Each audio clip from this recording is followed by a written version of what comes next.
أعوذ بالله من الشيطان الرجيم. بسم الله الرحمن الرحيم.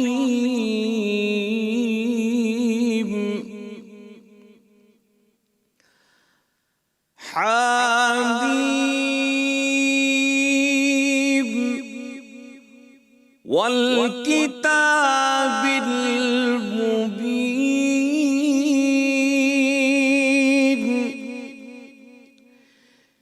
إنا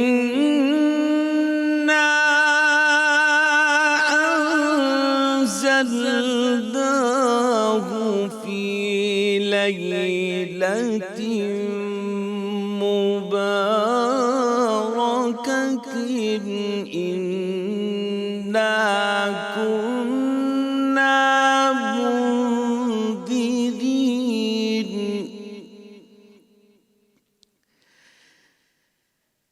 إنا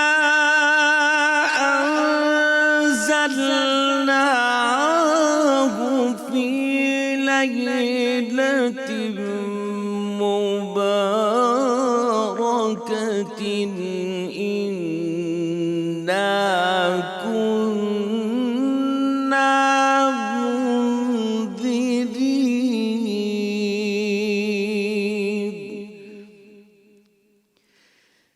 فيها يفرق كل أمر حكيم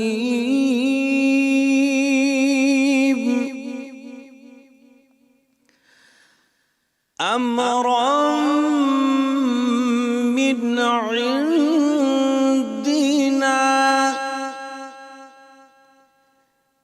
إنا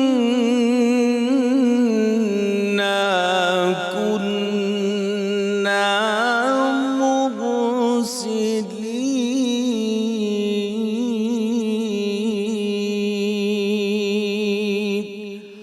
صدق اللہ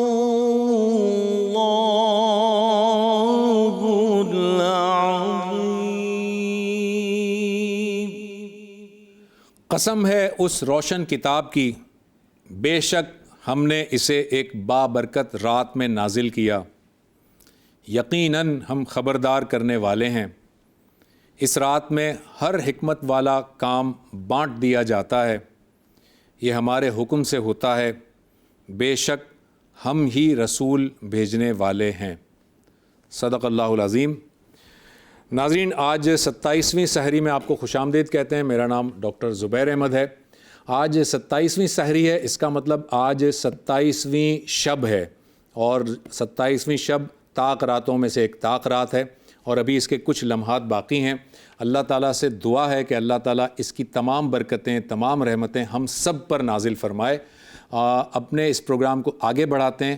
ہمارا اگلا سیگمنٹ ہے جس کا نام ہے خلاصہ قرآن، جو آپ کے سامنے مفتی زبیر احمد صاحب پیش کریں گے.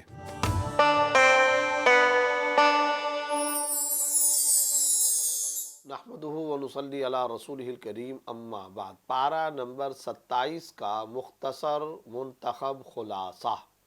پارہ نمبر 26 کے آخر سے سورہ زاریات کا آغاز ہو چکا ہے، اور سورہ زاریات کی ابتدا میں والذاریات ذروا الی آخرہ اللہ رب العزت نے کئی قسمیں کھائی ہیں.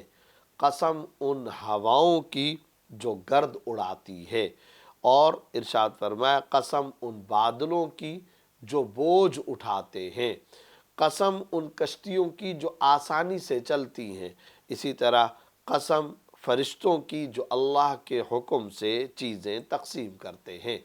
یہ قسمیں کھانے کے بعد اللہ رب العزت نے قیامت پر یہ قسمیں کھائی ہیں کہ قیامت آئے گی، قیامت کا وقوع ہوگا.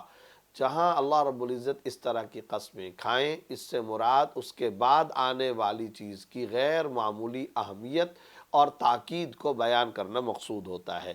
قیامت پر قسمیں کھانے کے بعد مؤمنین متقین کی صفات بیان کرتے ہوئے اللہ رب العزت نے ارشاد فرمایا وَفِي أَمْوَالِهِمْ حَقٌّ لِلسَّائِلِ وَالْمَحْرُومِ. یعنی ان اعلیٰ درجے کے مؤمنین کی صفات میں سے ایک صفت یہ بھی ہے کہ ان کے اموال میں، ان کے پیسے دولت میں، مال کے اندر مانگنے والے کا بھی حق ہے اور جو محروم ہے اس کا بھی حق ہے۔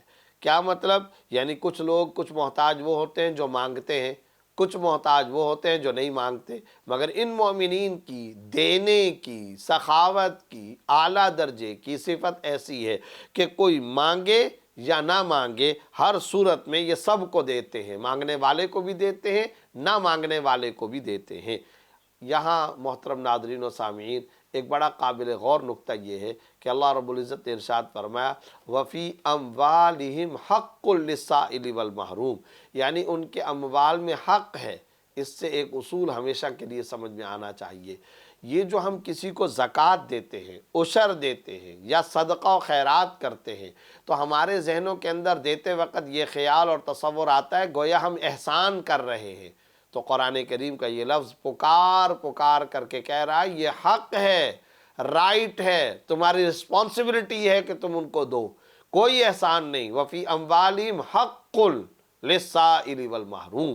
دوسرے مقام پر بھی اللہ نے ایک موقع پہ فرمایا وَآتُوا حَقَّهُ يَوْمَ حَصَادِهِ، کھیتی کٹنے کے دن ان کو، یعنی محتاج اور ضرورت مند فقیر و مسکین کو اس کا حق دے دو، رائٹ دے دو۔ پتہ یہ چلا کہ جب ہم کسی کو دیتے ہیں تو یہ اس کا حق ہوتا ہے، زکوٰۃ ہے، صدقہ ہے، خیرات ہے، یہ اس کا حق ہے۔ حق کا لفظ، رائٹ کا لفظ اللہ رب العزت نے یہاں استعمال فرمایا، یہ اس اہم ترین حقیقت کی طرف بھی اشارہ کیا جا رہا ہے۔ اس کے بعد حضرت ابراہیم علیہ السلام کا قصہ حل عطا کا حدیث ضیف ابراہیم المکرمون، ظاہر ہے یہ قصہ پہلے کئی مرتبہ بیان ہو چکا ہے۔ فرشتے حضرت ابراہیم علیہ السلام کے پاس آئے تھے اور ان کے آنے کے دو مقاصد تھے، ایک تو حضرت ابراہیم علیہ السلام کو ان کے بیٹے حضرت اسماعیل علیہ السلام کی ولادت کی خوشخبری دینا، اور دوسرے نمبر پر حضرت ابراہیم علیہ السلام کے پاس ان فرشتوں کے آنے کا مقصد یہ تھا کہ اسی دور کے ایک اور پیغمبر حضرت لوط علیہ السلام کی قوم پر عذاب کو مسلط کرنا۔ یہ فرشتوں کے آنے کے دو مقاصد تھے، قوم لوط پر عذاب اور حضرت ابراہیم علیہ السلام کو بیٹے کی خوشخبری دینا۔ اس کے بعد مختلف قوموں کا انجام میں بد ذکر کرتے ہوئے وفی موسیٰ اذ ارسلناہ الی فرعون بسلطان مبین، قوم عاد کا، قوم سمود کا، قوم فرعون کا تذکرہ کیا گیا کہ انہوں نے تکذیب کی، جھٹلایا، وقت کے پیغمبر کو نہیں مانا، اور اللہ نے ان کا انجام بد پھر قرآن کریم کے اندر بیان کیا۔ اس کے بعد تخلیق باری تعالیٰ کے نمونے بیان کرتے والسماء بنیناہا بأید وإنا لموسعون والارض فرشناہا فنعم الماہدون ومن کل شیء خلقنا زوجین لعلکم تذکرون۔ کیا اللہ نے اپنی طاقت سے آسمان کو بنایا، اللہ آسمان کو بنانے والے ہیں اپنی طاقت سے، اور اسی طرح زمین کو بچھانے والے اللہ رب العزت ہیں۔ ہم نے زمین کو بچھایا ہے۔ آسمان اور زمین کی تخلیق قرآن میں کئی مقامات پر اس کو بیان کیا گیا، ان فی خلق السماوات والارض، وہاں پر بھی اس کو بیان کیا گیا۔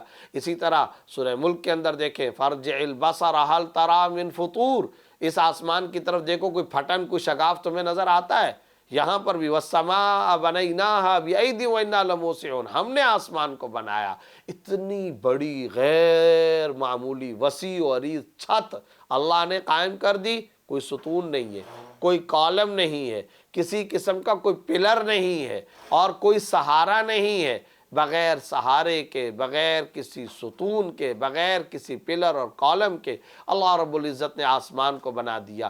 اب آپ آ جائیں زمین کی طرف، والارض فرشناہا فنعم الماہدون، تو زمین نہ اتنی سخت بنائی کہ چلے تو بندہ زخمی ہو جائے، اور نہ اتنی نرم بنائی کہ اس پر چلے تو انسان دھنستا چلا جائے، ایسی زمین بھی اللہ رب العزت نے نہیں بنائی۔ زمین کا اس طرح سے بچھونا اور قالین کے طور پر بچھا دینا، آسمان کا اس طریقے سے پیدا کر لینا اور بنا لینا، ظاہر ہے اللہ رب العزت کی غیر معمولی قدرت باری تعالیٰ کی نشانیاں اور مظاہر ہیں۔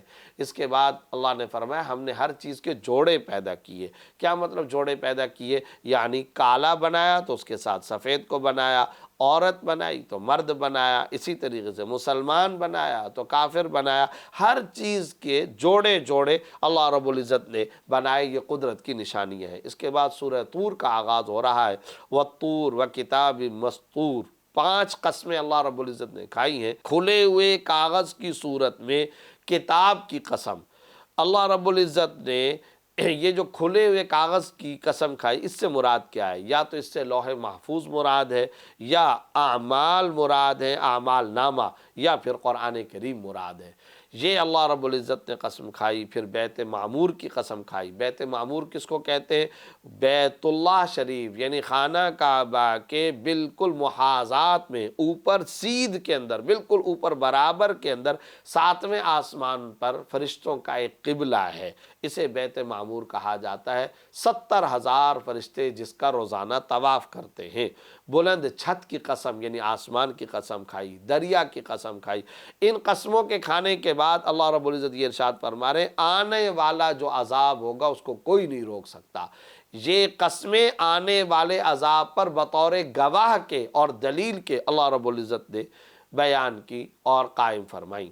اس کے بعد مجرمین کا انجام بیان کرتے ہوئے اصلوہا فاصبروا او لا تصبروا سواء علیکم، جہنم کی آگ کو تم جہنمیوں برداشت کرو یا برداشت نہ کرو، تمہارے لیے برابر ہے، یعنی تمہارے اعمال کا بدلہ تمہیں مل کر رہے گا۔ دنیا کے اندر طریقہ اور ہوتا ہے، کوئی ترس والی شکل بنا لیتا ہے، رحم طلب کوئی شکل بنا لیتا ہے، اور کوئی یہ کہتا ہے مجھے برداشت نہیں ہو رہا، تو عام طور پر یہ ہوتا ہے کہ اس کو اس سختی اور عذاب سے ہٹا دیا جاتا ہے۔ لیکن جہنم کا اور آخرت کا یہ معاملہ نہیں ہوگا۔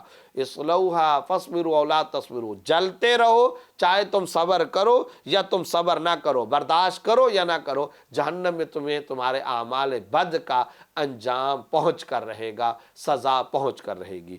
اس کے بعد جب متقین کا تذکرہ آیا، ان المتقین فی جنات و نعیم فاکہین بما آتاہم ربہم ووقاہم ربہم عذاب الجحیم، متقین باغات میں ہوں گے، فواکہ یعنی اعلیٰ درجے کے میوہ جات کے اندر ہوں گے، خوش ہوں گے، اور مزے سے کھانے کا ان کو کہا جائے گا، کھاؤ مزے سے، عیش اور عشرت کرو۔ جنتی لوگ ایک دوسرے کو دیکھ رہے ہوں گے، نشستیں ترتیب کے ساتھ لگی ہوئی ہوں گی، ان ترتیب کے ساتھ نشستوں پر یہ براجمان ہوں گے، بڑی آنکھوں والی حوروں سے ان کا نکاح کرا دیا جائے گا۔ یہ ساری اہل جنت کی نعمتیں ہیں جن کا اللہ رب العزت نے اہل جہنم کا تذکرہ کرنے کے بعد اہل جنت کا تذکرہ فرمایا۔ ظاہر ہے اس بات کی طرف اشارہ ہے، جہنم سے اپنے آپ کو بچاؤ، قوا انفسکم واہلیکم نارا، اور سارعوا الی مغفرۃ من ربکم وجنۃ، بھاگو دوڑو جنت کی طرف۔ یہ جنت اور جہنم کا تذکرہ اسی پیرائے کے اندر اور اسی حکیمانہ اسلوب کے اندر کیا جاتا ہے۔ اس کے بعد ام عندہم خزائن ربک ام هم المسیطرون، طائف والوں کا ایک اعتراض پہلے بھی گزر چکا، وہی اعتراض دوبارہ دہرایا جا رہا ہے کہ یہ کہتے تھے کسی بڑے مالدار دنیاوی وجاہت والے آدمی کو نبوت کیوں نہیں دی گئی؟ تو اللہ رب العزت یہ ارشاد فرما رہے ہیں، یہ جو دنیا کی دولت، مال، دنیا کی سلطنت جس کی اللہ کے ہاں کوئی ویلیو نہیں ہے، تمہارے پاس تو اس کو تقسیم کرنے کا کوئی اختیار نہیں ہے، تو نبوت جو اعلیٰ درجے کی نعمت ہے اس کو تم کیسے تقسیم کر سکتے ہو کہ فلاں کو یہ نبوت دی جاتی فلاں کو نہ دی جاتی، مالدار کو کیوں نہیں دی گئی، غریب کو کیوں دی گئی؟ اور تمہارے پاس تو بھائی پیسہ اور مال و دولت تقسیم کرنے کا اللہ نے تمہیں اختیار نہیں دیا، تو نبوت کو تقسیم کرنے کا اختیار تمہیں کیسے مل سکتا ہے؟ تم یہ کیسے کہہ سکتے ہو کہ فلاں کو نبوت دی جائے فلاں کو نہ دی جائے؟ نبوت کے لیے سلیکشن ہوتا ہے، کسی کو الیکٹ نہیں کیا جاتا، یعنی کوئی انتخاب کے ذریعے سے یا کسی کے کہنے کے ذریعے سے نہیں۔ دوسرے لفظوں میں نبوت وہبی چیز ہے، کسبی چیز نہیں ہے۔ کوئی شخص اپنے اختیار سے یا کسی کی سفارش سے یا کسی کی فرمائشی ڈیمانڈ سے یا کسی کے مطالبے، لابنگ، کمپین سے کسی کو نبوت نہیں ملتی۔ یہ براہ راست اللہ کی عطا ہوتی ہے، اور اللہ جس کو چاہتا ہے نبی بناتا ہے۔ اللہ رب العزت نے یہ نبوت عطا کی ہے۔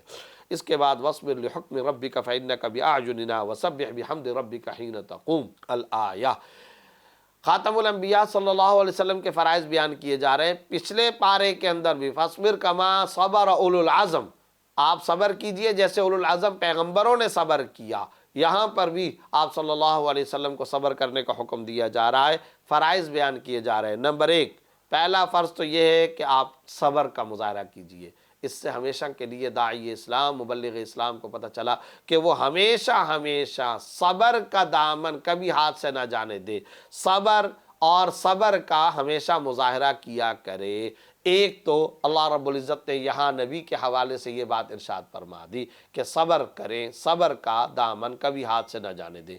دوسرے نمبر پر 3 اوقات میں تسبیح کا خاص طور پر اللہ رب العزت نے تذکرہ فرما دیا۔ کیا؟ جب کبھی مجلس سے اٹھنا ہو اس وقت اللہ کی تسبیح بیان کریں، یا تہجد کے وقت جب اٹھنا ہو اس وقت اللہ کی تسبیح بیان کریں، رات کے وقت یعنی مغرب اور عشاء کے بعد اللہ رب العزت کی خاص طور پر تسبیح حمد و ثنا بیان کرے۔ اور تیسرے نمبر پر ستاروں کے ڈوبنے کے وقت یعنی فجر کے وقت میں اللہ کی تسبیح اور تحمید بیان کرنی چاہیے۔ اگر آپ نے یہ کام کیا تو پھر کیا آ رہا ہے؟ آپ ہماری مستقل نگرانی میں ہیں، اور یاد رکھیے پھر مخالفین آپ کا کچھ بھی نہیں بگاڑ سکیں گے۔ اس کے بعد سورہ نجم کا آغاز ہو رہا ہے، وَالنَّجْمِ إِذَا هَوَىٰ، ستارے کی قسم اللہ رب العزت نے کھائی۔ یہاں اس بات کی طرف بھی اشارہ ہے کہ جس طرح عرب ستاروں کی مدد سے راستہ تلاش کیا کرتے تھے، اسی طرح سرکار دو عالم صلی اللہ علیہ وسلم بھی لوگوں کے لیے ایک روشن ہدایت ہیں، جن کے ذریعے سے لوگ رہبری رہنمائی کا سامان حاصل کر سکتے ہیں اور ہدایت پا سکتے ہیں۔ اسی طرح ستارے کی قسم کھانے میں ایک اور علمی نکتہ یہ بھی ہے کہ ستارے کا جو راستہ مقرر ہوتا ہے وہ اسی راستے پر چلتا ہے، گویا نبی صلی اللہ علیہ وسلم بھی نہ راستہ بھولتے ہیں اور نہ ہی کسی قسم کے بھٹکنے کا کوئی سوال ہے۔ ما ضل صاحبکم وما غوا، نہ تو وہ گمراہ ہوئے اور نہ ہی کسی قسم کے بھٹکنے کا کوئی تصور اور سوال پیدا ہوتا ہے۔ اس کے بعد علمہ شدید القوا کے ماتحت یہ بات بیان کی جا رہی ہے کہ مشرکین یہ اعتراض کرتے تھے کہ رسول اللہ صلی اللہ علیہ وسلم کو یہ کیسے پتہ چل سکتا ہے کہ یہ حضرت جبرائیل امین ہی ہے جو وحی لے کر کے آئے۔ تو اللہ رب العزت نے ان آیات میں بیان فرمایا ذو مرۃ فاستویٰ، کہ در حقیقت حضرت جبرائیل کو 2 مرتبہ اپنی اصلی شکل میں خود آپ صلی اللہ علیہ وسلم نے دیکھا ہے۔ ایک مرتبہ کب؟ جب آپ صلی اللہ علیہ وسلم نے خود اس بات کا مطالبہ فرمایا، درخواست فرمائی کہ جبرائیل اپنی اصلی شکل کے اندر آئیں، اور دوسرا معراج کے موقع پر۔ تو یہ 2 موقع پر خود آپ صلی اللہ علیہ وسلم نے حضرت جبرائیل کو دیکھا ہے، اسی لیے وہ پہچانتے ہیں کہ حضرت جبرائیل ہے۔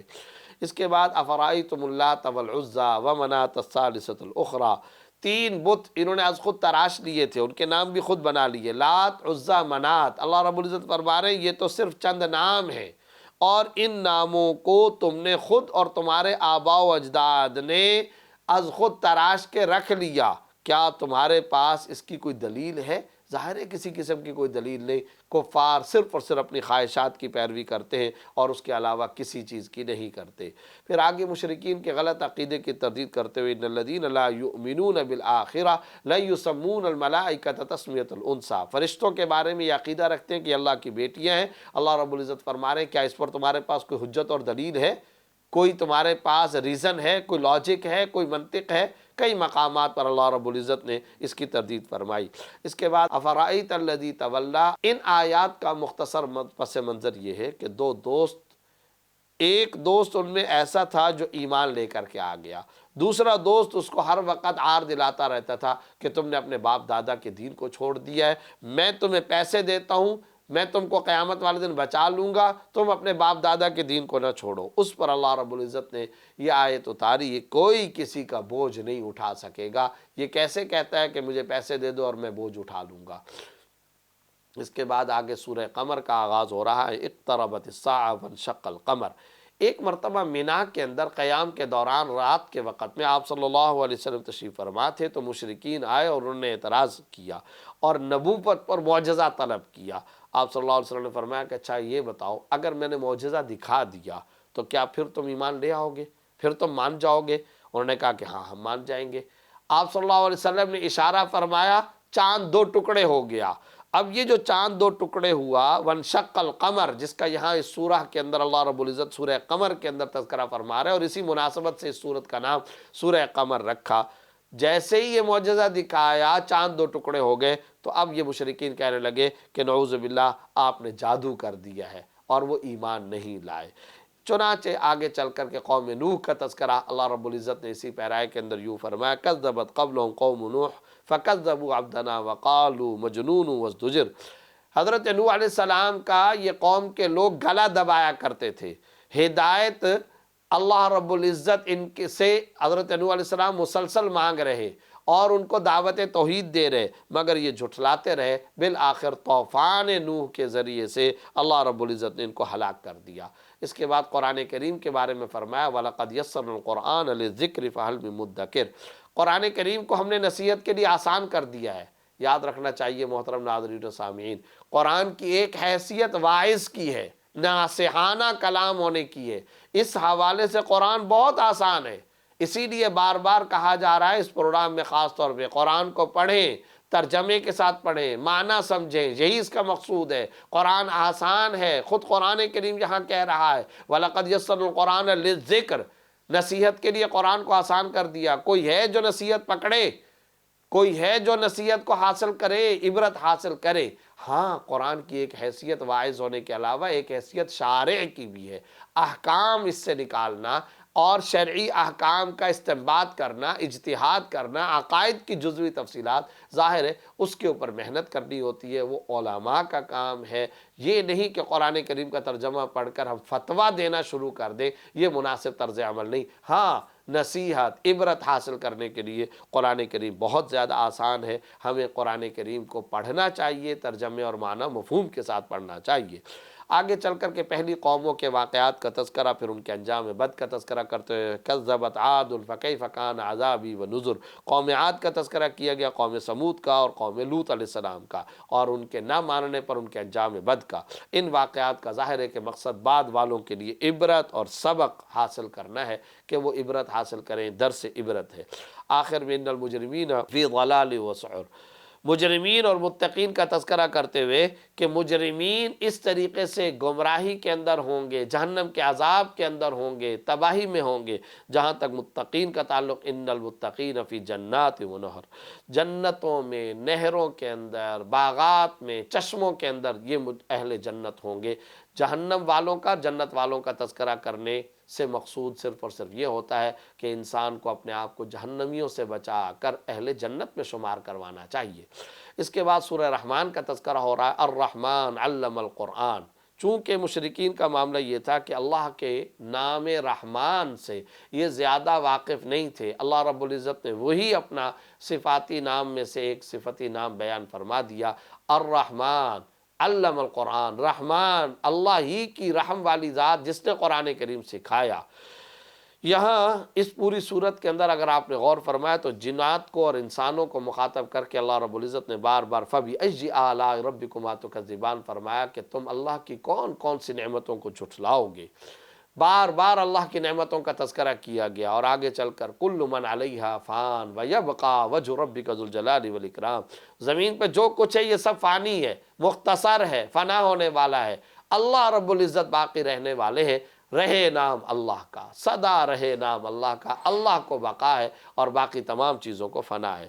آگے جنات اور انسانوں کی بے بسی کا تذکرہ کرتے ہوئے فرمایا یا معشر الجن والانس ان استطعتم ان تنفذوا من اقطار السماوات، کیا تم اس بات کی طاقت رکھتے ہو اگر تم آسمان اور زمین سے نکلنا چاہتے ہو تو نکل کر کے دکھا دو؟ طاقت نہیں ہے تمہارے اندر تو پھر یاد رکھو تم حساب اور عذاب سے کیسے نکل سکتے ہو۔ پھر آگے سورہ رحمان کے آخر میں جنت کی نعمتوں کا تذکرہ، حوروں کا، باغات کا، چشموں کا، آبشاروں کا اور مختلف قسم کی نعمتوں کا تذکرہ کر کے جنت کی طرف انسانوں کو مخاطب اور متوجہ کیا گیا ہے۔ اس کے بعد سورہ واقعہ کا آغاز ہو رہا ہے، اذا وقعت الواقعہ، واقعہ سے مراد قیامت ہے کہ یہ قیامت قائم ہو کر کے رہے گی، اس میں کسی قسم کے کوئی شک و شبے کی گنجائش نہیں۔ آگے انسانوں کی 3 جماعتوں کا تذکرہ کرتے ہوئے اللہ رب العزت نے فرمایا ایک جماعت تو وہ ہے جو ایمان اور اعمال صالحہ پر عالی اور بلند مقام پر فائز ہے، ایک جماعت انسانوں کی وہ ہے۔ دوسری وہ عام ایمان والوں کی جماعت جنہیں نام اعمال دائیں ہاتھ میں دیا جائے گا، اور تیسری جماعت وہ کہ جن کو بائیں ہاتھ میں نام اعمال دیا جائے گا۔ اب ان لوگوں کا تذکرہ کرنے کے بعد ان کے انجام کا تذکرہ کیا جا رہا ہے کہ اہل جنت کا خوبصورت انجام، اولئک المقربون فی جنات النعیم، جنت کی نعمتیں ہوں گی، باغات ہوں گے، یہ آپس میں ایک دوسرے کو دیکھتے ہوئے بیٹھیں گے، بیٹھنے کے لیے آمنے سامنے اونچی نشستیں ہوں گی، تکیے ہوں گے، شراب و غلمان ہوں گے، پھل ہوں گے، پرندے ہوں گے۔ یہ ان جنت والوں کی نعمتوں کا تذکرہ کرنے کے بعد پھر اہل جہنم کا ذکر کرتے ہوئے فرمایا ان کو مختلف قسم کے عذابوں کا سامنا کرنا ہوگا، جس میں گرم لو ہے، کھولتا ہوا پانی ہے، دھواں ہے، آگ ہے۔ اللہ رب العزت ان تمام عذابوں سے ہم سب کی حفاظت فرمائے۔ پھر اس کے بعد آگے چل کر کے انسانی نعمتوں کا تذکرہ کرتے ہوئے 4 عظیم نعمتوں کا تذکرہ فرمایا۔ افرأیتم ما تمنون انتم تخلقون ام نحن الخالقون، یہ بتاؤ انسانوں کو کس نے پیدا کیا؟ کیا اللہ کے علاوہ جن کی یہ پرستش اور عبادت کرنے کا دعویٰ کرتے ہیں، انسانوں کے علاوہ انہوں نے کسی کو پیدا کیا؟ انسانوں کو اللہ نے پیدا کیا ہے۔ کس نے انسانوں کو بنایا؟ اسی طرح کھیتی کون اگاتا ہے، پانی کون فراہم کرتا ہے، آگ کی نعمت کون دیتا ہے، آگ کے لیے درختوں کو کون اگاتا ہے، پانی کے لیے بادلوں کو کون چلاتا ہے، اسی طریقے سے کھیتی کو جو بیج اگتا ہے وہ اگانے کی طاقت کس نے عطا کی ہے۔ یہ ساری کی ساری نعمتیں اللہ رب العزت بیان فرما کر پھر آگے صداقت قرآنی کا بیان کر رہے ہیں۔ انہ لقرآن کریم فی کتاب مکنون، یہ قرآن کریم محفوظ کتاب ہے، انتہائی سیکیور کلام ہے، کتاب مکنون اس کو کہا گیا، اور پاکیزہ مخلوق کے علاوہ کوئی اس کو نہیں چھوتا، یعنی فرشتے جنہوں نے ان کو چھوا وہ پاکیزہ ہیں۔ پھر اس کے بعد فلولا اذا بلغت الحلقوم، مشرکین کا ایک اعتراض تھا کہ مرنے کے بعد دوبارہ کیسے اٹھائے جائیں گے، یہ مرنے کے بعد دوبارہ اٹھائے جانے کے منکر تھے۔ اللہ رب العزت نے فرمایا جب تم کسی انسان کے سامنے جا کر کے بیٹھتے ہو اور دیکھتے ہو کہ نزع کا وقت اور آخری وقت اور موت کا وقت اور اس کی روح کھینچی جا رہی ہے، تو اللہ رب العزت فرماتے ہیں اگر تم کسی کو بچانا چاہو تو کیا تم بچا سکتے ہو؟ جیسے تم نہیں بچا سکتے اسی طرح تم اللہ کی گرفت کے اندر ہو۔ زندگی اور موت کا مالک اللہ رب العزت ہی ہے۔ تو جس طرح کسی کی روح نکلتے ہوئے تم اس کو بچا نہیں سکتے، اس کی روح کو روک نہیں سکتے، اسی طرح تم اللہ رب العزت کی گرفت سے بھی نہیں بچ سکتے ہو۔ اس کے بعد سورہ حدید کا آغاز ہو رہا ہے، هو الاول والآخر والظاہر والباطن۔ اللہ رب العزت اول حقیقی بھی ہے، آخر حقیقی۔ اول حقیقی سے مراد کہ اللہ رب العزت کہ اس سے پہلے کسی کی ابتدا نہیں ہے، اور حقیقی آخر سے مراد کہ سب فانی ہو جائیں گے مگر اس کو بقا ہے۔ ظاہر سے مراد جس کی نشانیاں مکمل واضح ہیں۔ باطن سے مراد یعنی اللہ کو باطن کہنے سے مراد یہ کہ اللہ رب العزت کو کوئی آمنے سامنے دیکھ نہیں سکتا۔ یہ صفات اللہ رب العزت کی بیان فرمائی، اور اس کے بعد اللہ کے راستے کے اندر خرچ کرنے کی ترغیب دی۔ وَمَا لَكُمْ أَلَّا تُنْفِقُوا فِي سَبِيلِ اللَّهِ وَلِلَّهِ مِيرَاثُ السَّمَاوَاتِ وَالْأَرْضِ، کیا ہو گیا تم اللہ کے راستے میں خرچ نہیں کرتے جبکہ روزی کا مالک اللہ رب العزت ہے۔ اللہ رب العزت ہی نے رزق و معاش عطا کیا ہے۔ اس کے بعد سورت کے اختتام کے اندر اللہ رب العزت نے لا یستوی منکم من انفق الآیہ کے اندر یہ بات بیان فرمائی کہ وہ صحابہ کرام جو فتح مکہ سے پہلے مسلمان ہوئے اور نبی کے ساتھ انہوں نے جہاد کے اندر شرکت کی، اللہ کے راستے میں خرچ کیا، اور وہ جو کہ بعد کے اندر فتح مکہ کے بعد مسلمان ہوئے، یہ دونوں برابر نہیں ہو سکتے۔ یہ اللہ رب العزت نے فرمایا اگرچہ صحابیت میں اور جنتی ہونے کے اندر دونوں برابر ہیں۔ پھر سورت کے اختتام کے اندر اس بات کا ذکر فرمایا عیسیٰ علیہ السلام کو اٹھائے جانے کے بعد کئی عیسائیوں نے دنیا کی بہت ساری نعمتوں کو اپنے اوپر حرام قرار دے کر گوشہ نشینی اور رہبانیت اختیار کر لی، حالانکہ ان کو اس رہبانیت کا کوئی حکم نہیں دیا گیا تھا۔ اسلام کے اندر رہبانیت ممنوع ہے، اصل حکم یہی ہے لوگوں کے ساتھ مخلوط ہو کر کے رہو، مگر اللہ کے احکام، حقوق اللہ اور حقوق العباد کو مستقل طور پر ادا کرتے رہو۔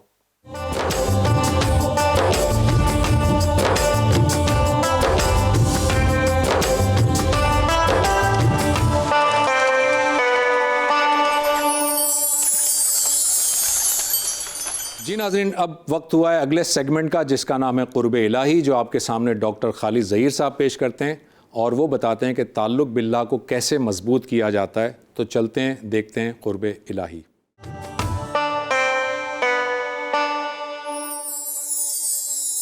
بسم اللہ الرحمن الرحیم۔ السلام علیکم۔ صحیح بخاری اور صحیح مسلم میں نبی اکرم صلی اللہ علیہ وسلم کا یہ ارشاد نقل ہے، یسروا ولا تعسروا، آسانیاں پیدا کرو، مشکلات پیدا نہ کرو، وتبشروا ولا تنفروا، اور خوشخبریاں سناؤ اور لوگوں میں نفرتیں پیدا نہ کرو۔ یہ ایک بڑی اہم بات ہے جو قرآن مجید میں بھی اللہ تعالیٰ نے بیان فرمائی ہے۔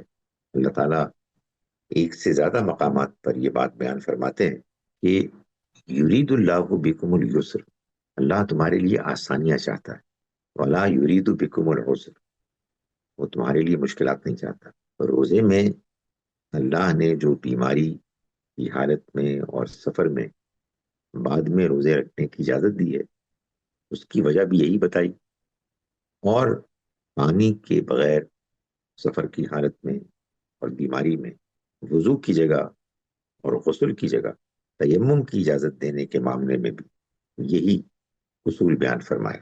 یہ ہمارے دین کا اصول ہے کہ اللہ تعالیٰ ہم سے یہ چاہتے ہیں کہ ہم اس کی عبادت کریں، ہم اچھے انسان بن کے رہیں، ہم اس کے احکام کی پابندی کریں، مگر یہ سب کچھ ہم کریں ایسے کہ ہم اپنے اوپر مشکلات نہ ڈالیں۔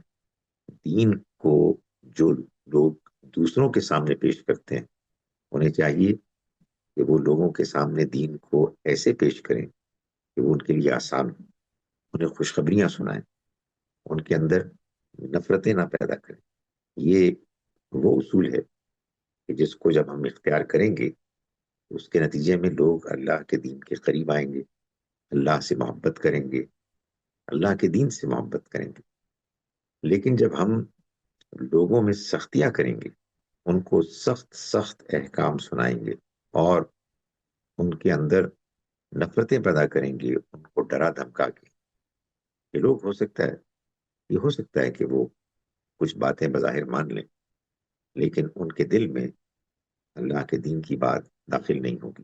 اللہ تعالیٰ ہمیں توفیق دے کہ ہم لوگوں کے لیے آسانیاں پیدا کریں، ان کے لیے مشکلات نہ پیدا کریں۔ السلام علیکم ورحمۃ اللہ وبرکاتہ۔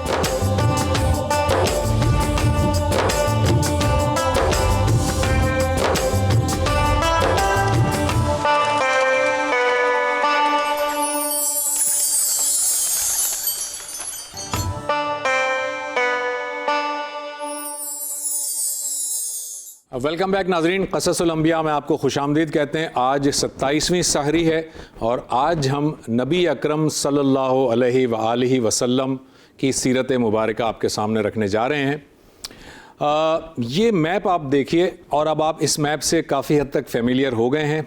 حضرت ابراہیم علیہ السلام سے اللہ تعالیٰ نے وعدہ کیا تھا کہ آئندہ جتنے بھی پیغمبر آئیں گے آپ ہی کی نسل سے آئیں گے، تو لہٰذا آپ یہاں دیکھیں کہ حضرت ابراہیم علیہ السلام کے جو بیٹے ہیں اسماعیل علیہ السلام، سینکڑوں برس تک ان کی نسل میں کوئی پیغمبر نہیں آیا، اور پھر آخر میں نبی اکرم صلی اللہ علیہ وآلہ وسلم آپ کی نسل سے تشریف لے آئے۔ آپ خاتم النبیین ہیں، آپ کے بعد کوئی نبی، کوئی پیغمبر، کوئی رسول اس دنیا میں اب تشریف نہیں لائیں گے۔ اور یہاں پر آپ یہ بھی دیکھ سکتے ہیں کہ یہ بنی اسماعیل میں سے آئے تھے، بنی اسرائیل یا بنی اسحاق میں سے نہیں آئے تھے۔ اب ذرا چلتے ہیں نبی صلی اللہ علیہ وسلم کی پیدائش سے پہلے کے 2-3 واقعات آپ کے سامنے میں رکھنا چاہوں گا۔ نبی صلی اللہ علیہ وآلہ وسلم کے جو دادا ہیں جن کا نام عبد المطلب تاریخ میں بیان کیا جاتا ہے، اصل میں ان کا نام عبد المطلب نہیں تھا، عبد المطلب کہہ کر لوگ انہیں پکارتے تھے، ان کا اصل نام تھا شیبہ، لیکن ظاہر ہے عبد المطلب کے نام سے وہ مشہور ہوئے تو لہٰذا ہم بھی انہیں عبد المطلب کہہ کر ہی پکاریں گے۔ عبد المطلب کے زمانے میں، یعنی کہ جب نبی صلی اللہ علیہ وسلم پیدا نہیں ہوئے تھے، عبد المطلب جو ہیں انہوں نے ایک خواب دیکھا، اور وہ خواب یہ تھا کہ آپ کو پتہ ہے حضرت اسماعیل علیہ السلام کے زمانے میں وہاں مکہ میں ایک زمزم کا چشمہ جاری ہو گیا تھا۔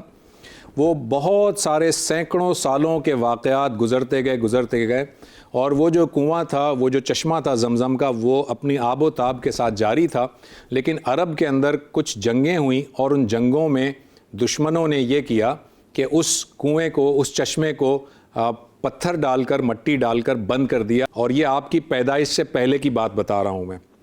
تو وہ زمزم کا کنواں اب موجود نہیں تھا، لیکن عبد المطلب نے خواب دیکھا، اور خواب میں آپ کو ایک جگہ دکھائی گئی اور آپ کو یہ حکم دیا گیا، اللہ تعالیٰ کی طرف سے یہ اشارہ تھا کہ یہاں پر آپ کھدائی کیجئے۔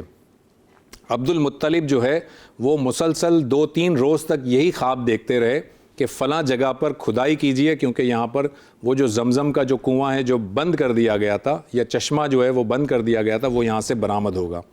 چنانچہ عبد المطلب نے وہ کھدائی کا کام شروع کیا۔ جب آپ نے وہ کھدائی کرنی شروع کی تو اس کے نتیجے میں کچھ مورتیاں، کچھ سونے کے مجسمے نکلنے لگے، اور جب یہ نکلنے لگے تو قریش کے لوگوں نے یہ کہا کہ اس کھدائی میں ہمیں بھی شامل کر لیجئے۔ عبد المطلب نے کہا کہ نہیں، میں اس کھدائی میں تم لوگوں کو شامل نہیں کروں گا، کیونکہ یہ مجھے میرے رب کی طرف سے اشارہ دیا گیا ہے اور اس کام کو میں ہی سر انجام دوں گا۔ جس پر کہ قریش کے لوگوں نے جھگڑا کیا۔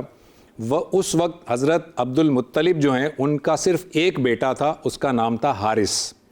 غور سے سنیے گا، عبد المطلب کا ایک بیٹا تھا جس کا نام تھا حارث۔ تو اس وقت جب قریشیوں نے عبد المطلب سے جھگڑا کیا تو عبد المطلب نے اللہ تعالیٰ سے دعا کی کہ یا اللہ، اگر تو مجھے 10 بیٹے عطا کرے، 10 بیٹے اگر تو مجھے عطا کرے اور یہ 10 بیٹے میرا دست و بازو بنے، یعنی میری قوت اور طاقت بنے، تو میں ان میں سے ایک بیٹے کو تیری راہ میں قربان کر دوں گا، یعنی ذبح کر دوں گا تیری خاطر، تیری منت کے لیے۔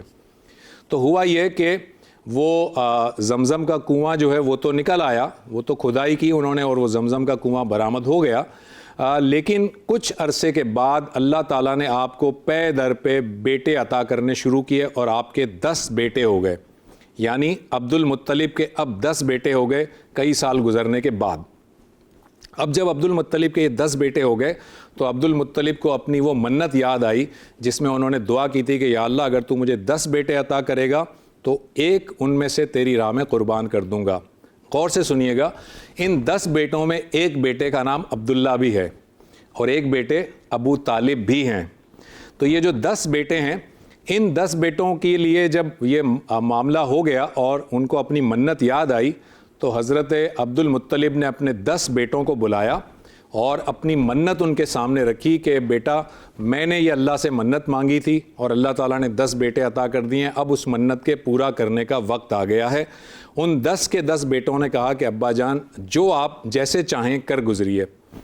لہٰذا عبد المطلب نے ان 10 بیٹوں میں سے کسے قربان کرنا ہے اس کا فیصلہ کرنے کے لیے انہوں نے قرآن اندازی کی، اور آپ کو سن کر بڑی حیرانگی ہوگی کہ قرآن اندازی میں نام نکلا عبداللہ کا۔ عبداللہ کون؟ عبداللہ نبی صلی اللہ علیہ وسلم کے والد کا نام ہے، ان کا نام قرآن اندازی میں نکلا کہ انہیں اللہ کی راہ میں قربان کر دیں۔ لہٰذا جب عبداللہ کا نام آیا تو دیگر جو بھائی تھے، جو بڑے بھائی تھے، ان کو یہ بات گوارا نہیں ہوئی اور انہوں نے کہا کہ نہیں، ہمارا چھوٹا بھائی ہے، یہ بڑا لاڈلا ہے، بڑا پیارا ہے، آپ دوبارہ قرآن اندازی کیجئے۔ لہٰذا دوبارہ قرآن اندازی کی گئی، 3 دفعہ قرآن اندازی کی گئی، لیکن ہر مرتبہ عبداللہ ہی کا نام آیا۔ اب جناب عبد المطلب جو ہیں وہ عبداللہ کو لے کر چلے قربان کرنے کے لیے، قربان گاہ کے لیے، اور مکہ میں یعنی خانہ کعبہ کے سامنے لے جا کر انہوں نے جب یہ قربانی کے لیے ان کو تیار کیا تو قریش کے لوگ آ گئے اور انہوں نے کہا کہ عبد المطلب، یہ آپ کیا کر رہے ہیں؟ اپنے بیٹے کو آپ ذبح کر رہے ہیں، یہ اتنا پیارا بیٹا ہے، آپ کا لاڈلا بیٹا ہے۔ تو عبد المطلب نے کہا کہ میں کیا کروں، میں مجبور ہوں، میں نے اللہ تعالیٰ سے یہ منت مانی تھی۔ چنانچہ یہ طے ہوا کہ فلاں جگہ پر ایک عورت ہے جو کہ اس مسئلے کا حل بتا سکتی ہے، تو اس کے پاس چلتے ہیں اور اس مسئلے کا حل نکالتے ہیں کہ آپ کی منت بھی پوری ہو جائے اور عبداللہ کی زندگی بھی بچ جائے۔ لہٰذا تمام کے تمام لوگ، قریش کے لوگ بھی اور عبد المطلب بھی اس عورت کے پاس پہنچے اور اس عورت کو اپنا پورا مسئلہ بیان کیا۔ اس عورت نے کہا کہ اگر تم نے منت مانی ہے عبداللہ اور عبداللہ کا نام نکلا ہے، تو اب ایسا کرو کہ عبداللہ کے نام اور 10 اونٹوں کے نام کی قرعہ نکالو۔ اگر تو عبداللہ کا نام نکلے تو 10 اونٹ اور بڑھا دو، پھر قرعہ نکالو، اور اگر اونٹوں کا نام نکل آئے تو پھر ان اونٹوں کو عبداللہ کے بدلے میں ذبح کر دو۔ اور جب تک اونٹوں کا عبداللہ کا نام نکلتا جائے، اونٹوں کی تعداد 10 بڑھاتے چلے جاؤ۔ لہٰذا ایسا ہی ہوا، عبداللہ اور 10 اونٹوں کا قرعہ نکالا گیا، عبداللہ کا نام نکلا، پھر 20 اونٹوں کے ساتھ نکالا گیا، پھر عبداللہ کا نام نکلا، پھر 30 اونٹوں میں بھی عبداللہ کا نام نکلا، یہاں تک کہ جب 100 اونٹ ہوئے تو ان 100 اونٹوں کا نام نکل آیا۔ اس کا مطلب یہ ہوا کہ اللہ تعالیٰ نے عبداللہ کے جان کے فدیے کے طور پر 100 اونٹوں کی قربانی کو قبول کیا۔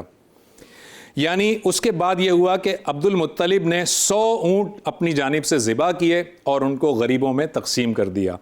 یہ بات اب آپ کو ذرا اس سے میں کنیکٹ کرتا ہوں۔ نبی صلی اللہ علیہ وسلم بنی اسماعیل کی نسل میں سے پیدا ہوئے، اور آپ کو یاد ہوگا حضرت اسماعیل علیہ السلام کو بھی قربانی کے لیے لے جایا گیا تھا، اور ان کی قربانی کو اللہ تعالیٰ نے قبول اس طرح کیا کہ جنت سے ایک مینڈھا آیا تھا اور ان کی جگہ اسے قربان کر دیا گیا تھا. پھر اس کے بعد نسل در نسل چلتے چلتے یہ عبداللہ آئے اور عبداللہ کے ساتھ بھی معاملہ قربانی والا آیا, اور اس کے بعد اللہ تعالیٰ نے ان کے جان کے فدیے کے طور پہ 100 اونٹوں کو قبول کیا. لہٰذا نبی صلی اللہ علیہ وسلم اکثر یہ کہا کرتے تھے کہ میں 2 ذبیح اللہ کی اولاد ہوں, ایک ذبیح اللہ حضرت اسماعیل علیہ السلام اور دوسرے ذبیح اللہ حضرت عبداللہ. یہ حضرت عبداللہ جو ہیں یہ جب بڑے ہوئے تو بڑے ہونے کے بعد ان کی شادی ہوئی. ان کی شادی جن خاتون سے کی گئی ان کا نام تھا آمنہ. آمنہ بہت اچھے گھرانے کی, بڑے اعلیٰ نسب حسب کی خاتون تھیں اور بڑی پاک باز اور بڑی نیک خاتون تھیں. حضرت عبداللہ سے ان کی شادی ہو گئی. حضرت عبداللہ سے جب شادی ہوئی تو کچھ عرصے کے بعد حضرت آمنہ جو ہے وہ حاملہ ہو گئیں, انہیں حمل ٹھہر گیا, اور اس کے بعد ایک مرتبہ حضرت عبداللہ شام کے سفر پر روانہ ہوئے اور واپسی میں مدینہ کے مقام پر آپ بیمار ہو گئے اور آپ کا انتقال ہو گیا. یعنی نبی صلی اللہ علیہ وسلم کی پیدائش سے پہلے آپ کے والد گرامی کا انتقال ہو گیا, جبکہ حضرت آمنہ حاملہ تھیں. ابھی آپ کی ولادت باسعادت نہیں ہوئی تھی, آپ کے والد کا انتقال ہو گیا. اسی زمانے میں جب آپ کی ولادت قریب تھی تو ایک اور واقعہ پیش آیا, اور وہ واقعہ بہت مشہور واقعہ ہے, وہ ہاتھیوں کا واقعہ کہلاتا ہے.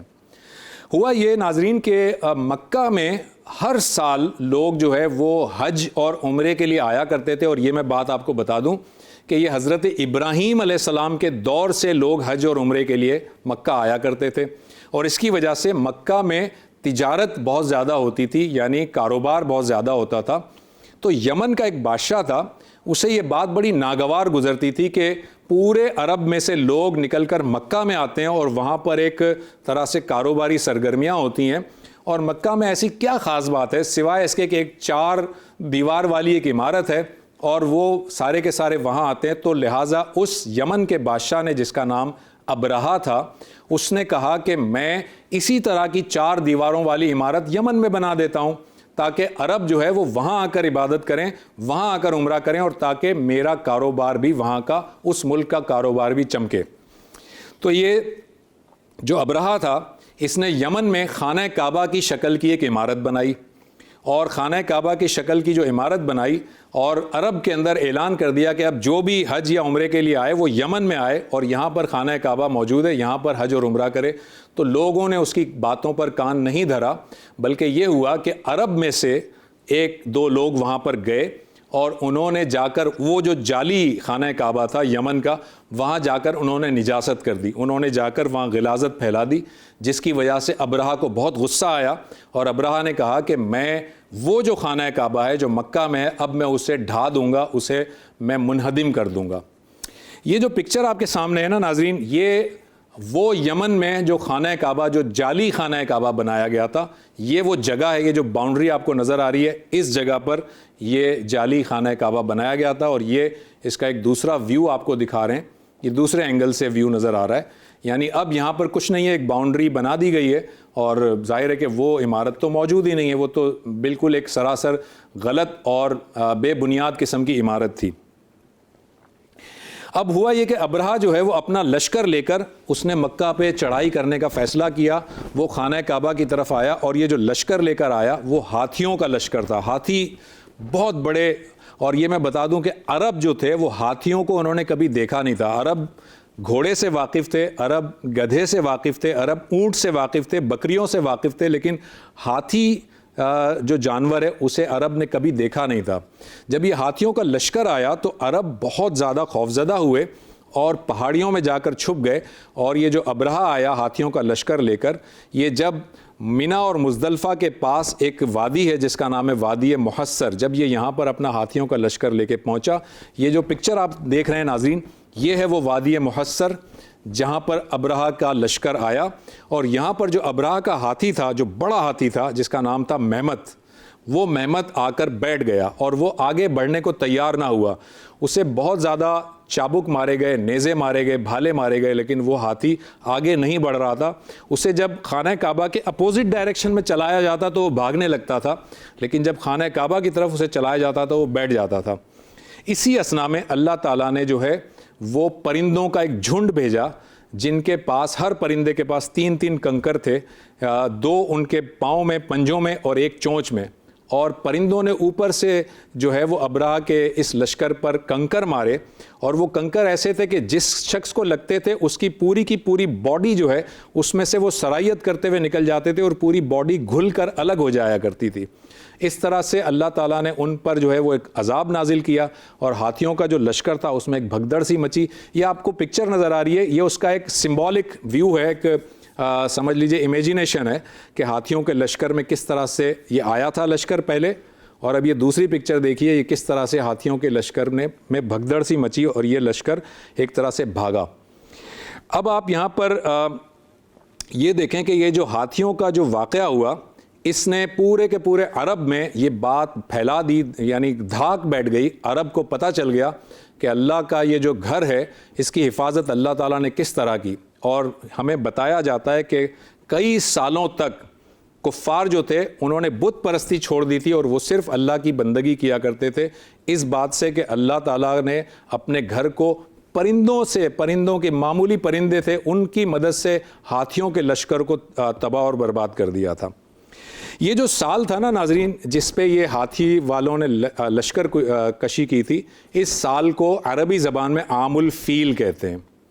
اسی سال یعنی عام الفیل والے ہی سال میں عام الفیل کا یہ جو واقعہ ہوا تھا، ہاتھیوں کا جو واقعہ ہوا تھا، اس کے 50 دن کے بعد نبی اکرم صلی اللہ علیہ وآلہ وسلم اس دنیا میں تشریف لائے. گویا نبی صلی اللہ علیہ وسلم کی ولادت عام الفیل یعنی ہاتھی والے سال میں ہی ہوئی، اور ہاتھی والے واقعے سے 50 دن کے بعد ہوئی. جب آپ کی پیدائش ہوئی تو چونکہ آپ یتیم تھے، آپ کے والد کا انتقال ہو گیا تھا، لہٰذا آپ سب سے پہلے آپ کے دادا کے گود میں آپ کو دیا گیا. آپ کے دادا، جن کا نام میں نے عبد المطلب بتایا تھا، آپ کے دادا نے آپ کا نام محمد رکھا، اور محمد کا مطلب جس کی تعریف کی جائے، جو ہمیشہ قابل تعریف ہو، اور اس نام کا کوئی شخص اس سے پہلے عرب میں موجود نہیں تھا. نبی صلی اللہ علیہ وسلم جس جگہ پیدا ہوئے ناظرین، وہ جو برتھ پلیس ہے نبی صلی اللہ علیہ وسلم کی، آج وہاں پر ایک لائبریری بن گئی ہے. یہ پکچر آپ دیکھیے، یہ جو لائبریری آپ کو نظر آ رہی ہے، یہ لائبریری کسی زمانے میں حضرت آمنہ کا گھر ہوا کرتا تھا، اور یہاں پر نبی صلی اللہ علیہ وسلم کی پیدائش ہوئی تھی. اور اگر آپ اس کا ٹاپ ویو دیکھیں، خانہ کعبہ کا ٹاپ ویو، تو آپ کو نظر آ رہا ہے کہ خانہ کعبہ کے جو کوریڈور ہے جس میں صفا اور مروہ ہے، اس صفا مروہ کے رائٹ سائڈ پر یہ نبی صلی اللہ علیہ وسلم کا برتھ پلیس ہے. اور ایک اور چیز آپ کو بتاؤں کہ یہ جو لائبریری ہے جو اب بن گئی ہے، اس لائبریری کے اندر جاتے ہیں تو اس کے اندر 4 ڈیفرنٹ سیکشنز ہیں، 4 لائبریریاں ہیں ایک ہی گھر کے اندر، اور یہ چاروں کو 1 بائی 1 میں آپ کو دکھاتا ہوں. یہ پہلی پکچر دیکھیں، یہ لائبریری نمبر 1 ہے. یہ دوسری پکچر لائبریری 2 ہے. یہ تیسری پکچر لائبریری 3 ہے. اور یہ آپ کو چوتھی پکچر میں دکھا رہا ہوں، یہ ہے لائبریری نمبر 4. یہ ساری اب لائبریری بن گئی ہے، اور یہ خانہ کعبہ کی جو باؤنڈری ہے جسے ہم حرم کہتے ہیں، اس کے اندر یہ لائبریری موجود ہے. نبی صلی اللہ علیہ وسلم جب اس دنیا میں تشریف لائے تو نبی صلی اللہ علیہ وسلم کو آپ کی والدہ نے یعنی حضرت آمنہ نے بھی دودھ پلایا، اور ابو لہب جو آپ کا چچا، سگا چچا ہے، ابو لہب کی لونڈی تھی جس کا نام تھا حضرت سوبیہ، انہوں نے بھی آپ کو دودھ پلایا. لیکن عرب کا ایک دستور تھا کہ وہ اپنے بچوں کو گاؤں دیہات کی عورتوں کے حوالے کر دیا کرتے تھے دودھ پلانے کے لیے، تاکہ بچے گاؤں کی آب و ہوا میں رہیں اور صحت مند ہو جائیں. لہٰذا نبی صلی اللہ علیہ وسلم کے لیے حضرت حلیمہ سعدیہ کا انتخاب کیا گیا. حضرت حلیمہ سعدیہ گاؤں دیہات سے آتی تھیں، اور وہ انہوں نے آپ کو گود لیا، اور پھر حضرت حلیمہ سعدیہ نے آپ کو دودھ پلایا، اور آپ ان کے پاس تقریباً 4 سال تک ان کے پاس رہے. 4 سال کے بعد آپ یعنی کہ حضرت حلیمہ آپ کو واپس اپنی والدہ کے پاس یعنی حضرت آمنہ کے پاس سپرد کر گئیں. اب آپ 4 برس کے ہیں اور حضرت آمنہ کے ساتھ آپ موجود ہیں. 2 سال ہی گزرے تھے کہ حضرت آمنہ کو بھی اللہ تعالیٰ نے اپنے پاس بلا لیا، اور اس طرح سے آپ 6 سال کی عمر میں آپ کے والد بھی اس دنیا میں نہیں تھے، اور آپ کی والدہ بھی اس دنیا سے رخصت ہو چکی تھی. اب کیا ہوا کہ آپ نہ آپ کے والد تھے نہ آپ کی والدہ تھیں، تو آپ کی ساری کفالت جو ہے وہ آپ کے دادا عبد المطلب کے ہاتھ میں آ گئی۔ عبد المطلب آپ سے بہت پیار کرتے تھے، بہت لاڈ کرتے تھے، خانہ کعبہ میں جب بیٹھتے تھے تو اپنی گود میں آپ کو بٹھاتے تھے اور کہتے تھے کہ یہ میرا سب سے پیارا بیٹا ہے۔ لیکن خدا کا کرنا دیکھیے کہ 2 سال ہی گزرے تھے، یعنی ابھی اب 8 سال کے تھے کہ حضرت عبد المطلب کا بھی انتقال ہو گیا۔ 8 سال کی عمر میں اب آپ آ گئے اپنے چچا جناب ابو طالب کے زیر سرپرستی، اور پھر حضرت ابو طالب نے آپ کی پرورش کی۔ حضرت ابو طالب نے ایسی پرورش کی کہ جیسی انہوں نے اپنے سگے بیٹوں کی اور سگی اولاد کی بھی نہیں کی۔ وہ ہمیشہ پہلے کھانا جو آتا تھا اپنے بیٹوں کو بعد میں دیا کرتے تھے، پہلے نبی صلی اللہ علیہ وسلم کے آگے پیش کیا کرتے تھے۔ جب آپ کی عمر 12 سال کی ہوئی تو حضرت ابو طالب آپ کو اپنے ساتھ ایک تجارتی قافلے میں لے گئے۔ ذرا ذہن میں رکھیے گا، آپ کی عمر 12 سال ہو چکی ہے، حضرت ابو طالب آپ کو اپنے ساتھ ایک قافلے میں لے گئے ہیں، اور وہ قافلہ تجارتی قافلہ ہے اور وہ شام کے علاقے میں ہے۔ جب آپ وہاں پہنچے تو شام کے علاقے میں ایک راہب رہا کرتا تھا، ایک خانقاہ تھی، اس راہب کا نام تھا بحیرہ۔ وہ بحیرہ جو ہے وہ کبھی بھی قافلے والوں سے ملنے کے لیے کبھی نہیں آتا تھا، لیکن اتفاق سے آج یہ ہوا کہ بحیرہ اپنی خانقاہ سے باہر نکلا اور اس نے کہا کہ آپ کے وفد میں کون کون لوگ ہیں، میں ان سے ملنا چاہتا ہوں۔ سب سے ملاقات ہو گئی تو بحیرہ نے کہا کہ آپ کا کوئی ایک شخص اور بھی کم ہے۔ تو لوگوں نے بتایا کہ ہاں ابو طالب کے بھتیجے ہیں جو وہاں فلاں جگہ بیٹھے ہوئے، وہ ملنے نہیں آئے۔ تو اس نے کہا میں انہیں ملنا چاہتا ہوں۔ بحیرہ جب ان سے ملا، حضرت نبی صلی اللہ علیہ وسلم کی عمر اس وقت 12 سال تھی، بحیرہ جب ان سے ملا تو بحیرہ نے آپ کو دیکھ کر حضرت ابو طالب سے کہا کہ انہیں یہاں سے فوراً لے جائیے، یہ اللہ کے پیغمبر ہیں، اگر یہودیوں کو پتہ چلا تو یہودی ان کو نقصان پہنچائیں گے۔ یہ جو بحیرہ تھا جس کی خانقاہ کا میں نے ذکر کیا، یہ پکچر دیکھیے ناظرین، سیریا میں یعنی شام کے علاقے میں یہ وہ خانقاہ ہے جہاں پر بحیرہ جو راہب ہے وہ رہا کرتے تھے۔ اور اب ظاہر ہے کہ یہ ایک مخدوش حالت میں ہے اور یہاں پر صرف ٹورسٹ جاتے ہیں اور وزٹ کرتے ہیں۔ جب نبی صلی اللہ علیہ وسلم کے بارے میں آپ نے ابو طالب نے یہ سنا تو آپ کو فوراً وہاں سے روانہ کیا اور بحفاظت مکہ پہنچا دیا۔ آپ کی عمر کچھ اور بڑی ہوئی تو اس کے بعد آپ نے ایک معاہدے میں حصہ لیا۔ وہ معاہدہ یہ تھا کہ قریش کے لوگوں نے، سب نے، سرداروں نے مل کر یہ فیصلہ کیا کہ آئندہ سے جو بھی مظلوم ہوگا سب مل کر اس کی سپورٹ کریں گے، یعنی کسی پہ بھی ظلم نہیں ہونے دیں گے۔ کوئی بھی قبیلہ کسی دوسرے قبیلے پر ظلم کرے گا تو سارے کے سارے لوگ اس مظلوم کا ساتھ دیں گے، ظالم کا ساتھ نہیں دیں گے۔ یہ معاہدہ حلف الفضول کہلاتا ہے، اور نبی صلی اللہ علیہ وسلم بھی اس معاہدے میں شریک ہوئے، اور نبی صلی اللہ علیہ وسلم فرمایا کرتے تھے کہ وہ جو معاہدہ تھا جس میں شریک ہوا تھا مجھے سرخ اونٹوں سے بھی زیادہ عزیز ہے۔ یعنی وہ معاہدہ اس لیے انہیں عزیز تھا کہ وہ معاہدہ ظالم کے خلاف اور مظلوم کے سپورٹ میں وہ معاہدہ تھا۔ تو نبی صلی اللہ علیہ وسلم نے اس معاہدے میں حصہ لیا۔ جب آپ کی عمر 25 سال ہوئی تو حضرت خدیجہ رضی اللہ عنہا جو ہے وہ مکہ کے اندر بہت مشہور شخصیت تھیں۔ آپ ایک کارپوریٹ وومن تھیں اور آپ جو ہے وہ کاروبار کیا کرتی تھیں۔ آپ کے بارے میں یعنی حضرت خدیجہ آپ کے بارے میں انہوں نے سنا کہ وہ بہت نیک آدمی ہیں، یعنی نبی صلی اللہ علیہ وسلم کے بارے میں سنا کہ وہ بہت نیک ہیں، صادق ہیں، امین ہیں، ہمیشہ سچ بولتے ہیں اور امانت اختیار کرتے ہیں، امانت داری کا خیال رکھتے ہیں۔ لہٰذا حضرت خدیجہ نے آپ کو اپنا مال دیا اور کہا کہ آپ میری جانب سے تجارت کے لیے شام جائیے اور میرا مال فروخت کر کے واپس آئیے۔ یہاں پر ہم نبی صلی اللہ علیہ وسلم کے اس واقعے کو روک دیتے ہیں اور اس کا اگلا حصہ انشاءاللہ تعالیٰ کل کی سحری میں آپ کے سامنے رکھیں گے۔ ایک چھوٹا سا وقفہ لیتے ہیں۔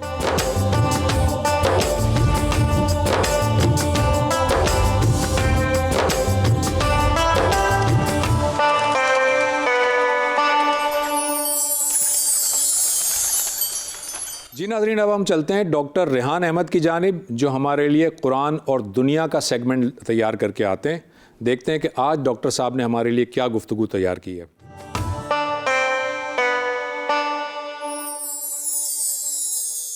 زمانہ قدیم سے مرد اور عورت کے تعلق کے 2 ماڈل ہمارے سامنے رہے ہیں۔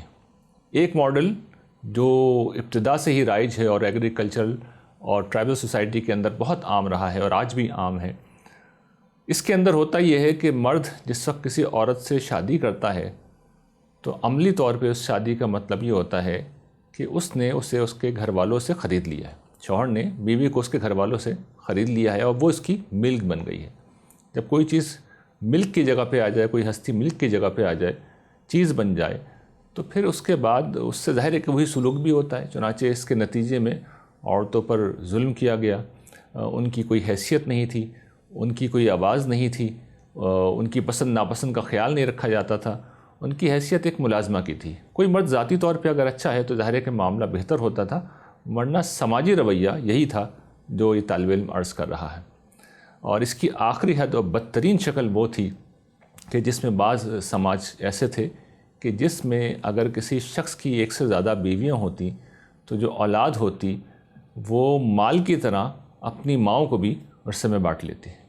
یہ وہ کبھی چیز تھی جس پر قرآن مجید نے سخت تنقید کی ہے، اپنی نفرت کا اظہار کر کے اس سے روکا ہے، اور قرآن مجید کا یہ بیان بتاتا ہے اور تاریخ بھی بتاتی ہے کہ یہ کچھ ہوتا تھا۔ دور جدید میں صورتحال بدلی اور اب مغرب میں مرد عورت جب آپس میں ملتے ہیں تو برابری کی سطح پہ ملتے ہیں، لیکن اس میں مسئلہ یہ آتا ہے کہ اب دونوں لڑتے جھگڑتے ہیں، اختلاف ہوتا ہے تو اس کو حل کرنے کا کوئی ذریعہ ہی نہیں ہے، اور نتیجہ یہ نکلتا ہے کہ اکثر و بیشتر طلاق ہو جاتی ہے، علیحدگی ہو جاتی ہے، اور جب علیحدگی ہو جاتی ہے تو اس کا دونوں فریقوں پر بھی بہت برا اثر پڑتا ہے، اور جو اولاد اس عرصے میں ہو چکی ہوتی ہے وہ بھی بہت متاثر ہوتی ہے، اس کی نفسیات کے اوپر گہرے اثرات مرتب ہوتے ہیں۔ پہلے تو وہ والدین کے جھگڑے دیکھ رہے ہوتے ہیں، ان کے اختلافات کو دیکھ رہے ہوتے ہیں، اور اس کے بعد جس وقت ماں باپ الگ ہو جاتے ہیں تو پھر ایک پیرنٹس میں سے کسی ایک کے ساتھ رہنا، سنگل پیرنٹ فیملی جسے کہتے ہیں، وہ ویسے ہی نفسیات کے لیے تباہ کن ہوتی ہے، اور پھر ظاہر ہے اس شخص نے اکیلا تو نہیں رہنا، اب وہ دوسری شادی کرے گا یا کرے گی، مرد یا عورت دونوں میں سے جو بھی ہوگا، تو پھر اولاد کو اس کے نتائج مزید بھگتنے ہوں گے۔ تو یہ وہ ماڈل ہیں دنیا میں جو ہر دو پہلوؤں سے ظلم اور مسائل کا سبب بنتے رہے ہیں۔ اس کے برعکس جو قرآن مجید نے ہمیں ماڈل دیا ہے وہ بڑا غیر معمولی ہے۔ اس ماڈل کی بنیادی جو چیز ہے، سب سے نمایاں چیز ہے، وہ یہ ہے کہ خاندان کے ادارے کو ایک ادارے کے طور پہ مانا گیا ہے۔ شادی کو یہ بات اس میں طے کر دی گئی ہے کہ شادی ایک معاہدہ ہے جس میں مرد جو ہے وہ خاندان کا سربراہ ہوگا۔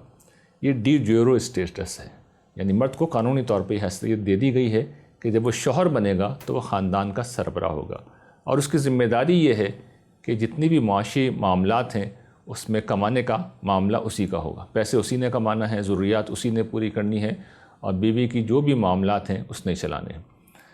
جو چیز البتہ اس سے مطلوب ہے وہ یہ کہ اسے خدا کے ہاں جواب دینا ہے، تو پھر اسے بیوی کے ساتھ احسان کرنا ہوگا، چشم پوشی کرنی ہوگی۔ بیوی میں اگر کوئی برائی بھی ہے تو حکم یہ ہے کہ پھر اس کی اچھائی دیکھو۔ خاتون سے یہ کہا گیا ہے کہ تم شوہر کی جو جائز اس کی ضروریات ہیں ان میں موافقت کا طریقہ اختیار کرو، اور سرکشی نہ کرو، بغاوت نہ کرو، بد زبانی تلخی گھر کے اندر پیدا نہ کرو۔ یہ وہ ماڈل ہے کہ جس میں دونوں فریقوں کی فطرت کے لحاظ سے بھی معاملات کو چلایا گیا ہے، اور اس چیز کی بھی رعایت کی گئی ہے کہ خاندان کا ادارہ مستحکم رہے، ایک ادارے کی شکل میں باقی رہے۔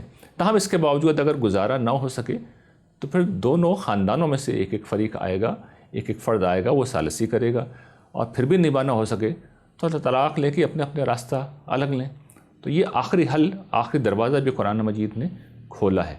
یہ وہ طریقہ ہے جس کو جب بھی اختیار کیا گیا ہے، اور پوری اسپرٹ کے ساتھ، میں عرض کروں پوری اسپرٹ کے ساتھ جب اختیار کیا گیا ہے تو پھر اس کے نتائج ہمیشہ اچھے نکلے ہیں۔ اور جب اسپرٹ کو ملوث نہیں کیا جاتا اور پھر مرد اپنے آپ کو حاکم سمجھتے ہیں تو پھر ظاہر ہے کہ یہاں پہ بھی وہی ظلم وجود میں آئے گا جو پہلے ہوتا رہا ہے۔ وآخر دعوانا ان الحمدللہ رب العالمین۔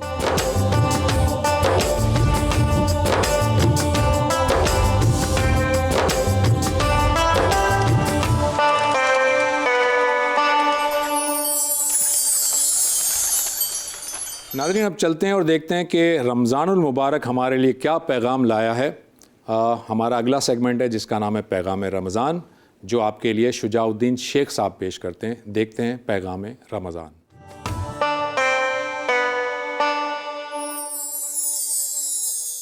نحمدہ ونصلی علی رسولہ الکریم، اما بعد، بسم اللہ الرحمن الرحیم، اللہم صلی علی محمد وعلی آل محمد وبارک وسلم۔